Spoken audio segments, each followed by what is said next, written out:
कोकणातील प्रत्येक अपडेट जाणून घेण्यासाठी आजच माझे कोकणच्या सोशल मीडिया प्लॅटफॉर्मला लाईक, फॉलो आणि सबस्क्राइब करा।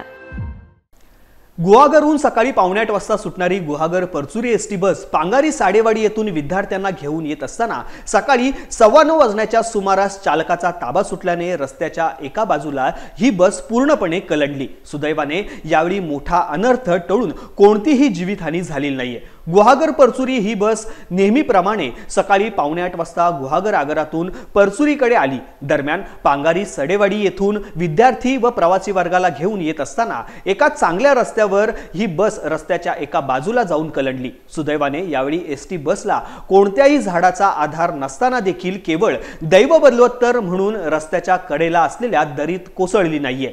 यावेळी प्रसंगावधान राखून वाहक RK सोनकांबळे यांनी ग्रामस्थांच्या सहकार्याने तत्काळ विद्यार्थी व प्रवासी वर्गाला सुखरूप बाहेर काढले।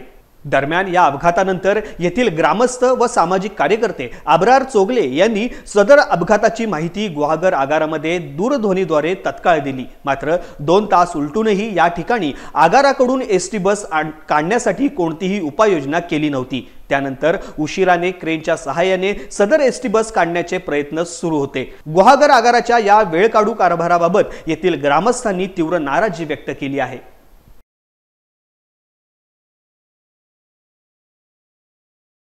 गुहागरहून सकाळी 8:45ला सुटणारी परचुरी गुहागर परचुरी या एसटीने प्रवास करत होतो।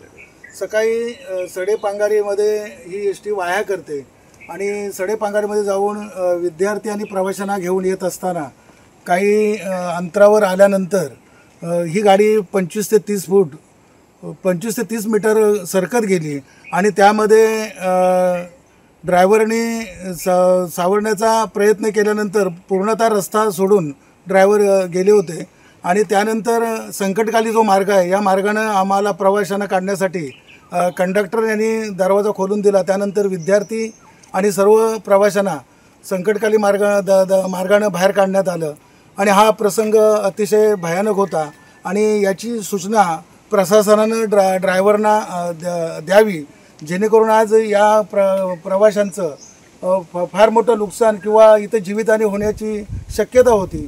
तरी प्रशासनाने याची दखल घ्यावी आणि अजून देखील 2 तास उलटून गेले तरी डेपोवरून कोणी यांचे प्रशासनाचे अधिकारी या ठिकाणी आलेले नाहीत आणि अजून या संदर्भातला काही पुढे मार्ग आम्हाला ग्रामस्थांना दिलेला नाही। विलास गंभरेच्या यांच्या मार्फत एसटीचा अपघात झालेला समजलं तर सर्वप्रथम मी डेपोत फोन केला। सुनील पवार म्हणून डेपोत आहेत, त्यांना फोन लावण्याचा प्रयत्न केला परंतु त्यांनी कुठलंही रिप्लाय दिला नाही। त्यांनी फोन उचलण्याचा कुठलंही तसदी दाखवली नाही। त्यानंतर मी त्यांना मेसेज टाकला, त्यांनी मेसेजचं सुद्धा गांभीर्य बघून अजिबात उत्तर दिलेलं नाही। बऱ्याच वेळाने त्यांनी दुसरा नंबर पाठवला आणि सांगतात की त्या नंबरवर संपर्क साधावा। मग आम्ही काही लोक सरपंच असतील, माजी सरपंच असतील, बरेच प्रवासी पोलीस पाटील वगैरे घटनास्थळी आलो। तेव्हा इथे आल्यानंतर निदर्शनास आलं की ड्रायव्हरचा ताबा सुटल्यामुळे एसटी कलंडलेली होती आणि परंतु ईश्वराच्या कृपेने, अल्लाच्या कृपेने सर्व प्रवासी आणि विद्यार्थी हे सुखरूप आहेत। एवढीच मेहरबानी, बाकी प्रशासनाचं इतर फार दुर्लक्ष आहे एवढंच गांभीर्याने सांगू।